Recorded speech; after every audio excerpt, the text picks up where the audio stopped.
بسم اللہ الرحمن الرحیم۔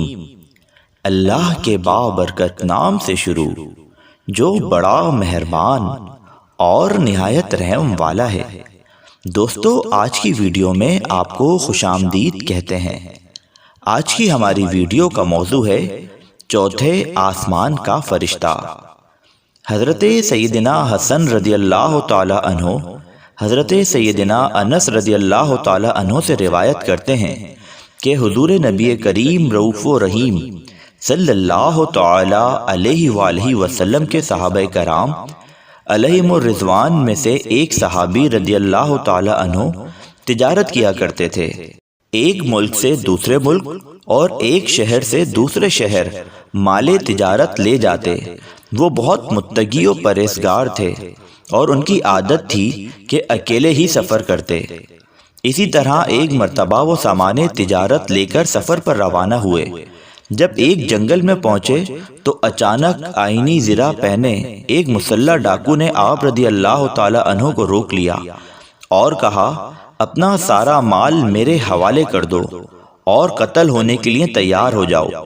یہ سن کر وہ صحابی رضی اللہ تعالی عنہ فرمانے لگے، تمہارا مقصود مال ہے، تم میرا سارا مال لے لو اور مجھے جانے دو، مجھے قتل کرنے سے تمہیں کیا فائدہ ہوگا؟ یہ لو، میں اپنا تمام مال تمہارے حوالے کرتا ہوں۔ یہ سن کر ڈاکو نے کہا، میں تمہارا مال تو لوں گا ہی، مگر تمہیں قتل بھی ضرور کروں گا۔ اتنا کہنے کے بعد جب وہ حملہ کرنے کے لیے آگے بڑھا تو اس صحابی رضی اللہ تعالی عنہ نے کہا، جب تم میرے قتل کا ارادہ کر ہی چکے ہو تو مجھے تھوڑی مہلت دو تاکہ میں اپنے رب عز و جل کی بارگاہ میں سجدہ کر لوں اور اس سے دعا کر لوں۔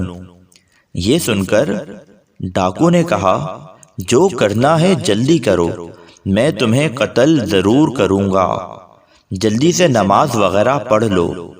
اس صحابی رضی اللہ تعالی عنہ نے وضو کیا، 4 رکعت نماز پڑھی، پھر سجدے کی حالت میں اللہ رب العزت عز و جل سے اس طرح دعا مانگنے لگے، جس کا ترجمہ یہ ہے، اے ودود، اے عرش مجید کے مالک، اے وہ ذات جو ہر ارادے کو پورا کرنے والی ہے، میں تیری عزت کا واسطہ دیتا ہوں، ایسی عزت جس کی کوئی انتہا نہیں، اور اے ایسی بادشاہت کے مالک جس پر کوئی دباؤ نہیں ڈال سکتا، میں تجھے تیرے اس نور کا واسطہ دے کر سوال کرتا ہوں جس نے تیرے عرش کے ارکان کو منور کیا ہوا ہے۔ اے میرے پروردگار عز و جل، مجھے اس ڈاکو کے شر سے محفوظ رکھ، اے مدد کرنے والے میری مدد فرما، اے مدد کرنے والے میری مدد فرما، اے مدد کرنے والے میری مدد فرما۔ اس صحابی نے بڑی آہوزاری کے ساتھ ان کلمات کے ذریعے 3 مرتبہ بارگاہ خداوندی عز و جل میں دعا کی۔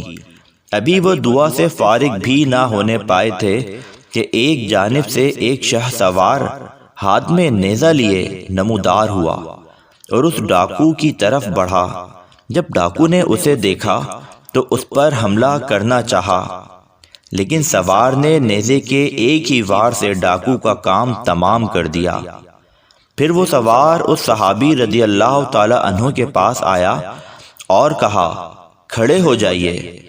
یہ سن کر وہ صحابی رسول صلی اللہ تعالی علیہ وآلہ وسلم و رضی اللہ تعالی عنہ کھڑے ہوئے اور اس سوار سے کہنے لگے، اے عظیم شخص، میرے ماں باپ تم پر قربان ہو، آج اس مصیبت کے دن تم نے میری مدد کی ہے، تم کون ہو؟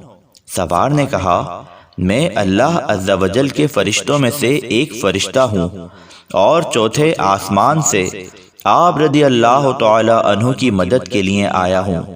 جب آپ رضی اللہ تعالی عنہ نے ان پاکیزہ کلمات کے ساتھ پہلی بار دعا کی تو آسمان کے دروازوں کی آواز ہمیں سنائی دی۔ پھر جب دوسری مرتبہ دعا کی تو ہم نے آسمان میں ایک چیخ و پکار سنی۔ پھر جب آپ رضی اللہ تعالی عنہ نے تیسری مرتبہ یہی دعا کی تو ہمیں یہ آواز سنائی دی، یہ ایک پریشان حال کی دعا ہے، لہٰذا میں نے اللہ عز و جل کی بارگاہ میں عرض کی، یا رب العالمین عز و جل، مجھے اس مظلوم کی مدد کرنے اور اس ڈاکو کو قتل کرنے کی اجازت دے۔ چنانچہ میں اللہ عز و جل کے حکم سے آپ رضی اللہ تعالی عنہ کی مدد کرنے آیا ہوں۔ اللہ عز و جل کی ان پر رحمت ہو اور ان کے صدقے ہماری مغفرت ہو، آمین بجاہ النبی الامین صلی اللہ تعالی علیہ وآلہ وسلم۔ حضرت سیدنا انس رضی اللہ تعالی عنہ فرماتے ہیں، جو شخص وضو کرے اور 4 رکعت نماز پڑھے، پھر ان مذکورہ بالا کلمات کے ساتھ اللہ رب العزت عز و جل سے دعا کرے تو اس کی دعا قبول کی جاتی ہے، چاہے دعا کرنے والا حالت کرب میں دعا کرے یا اس کے علاوہ، یعنی جب بھی دعا کرے اس کی دعا قبول کی جاتی ہے۔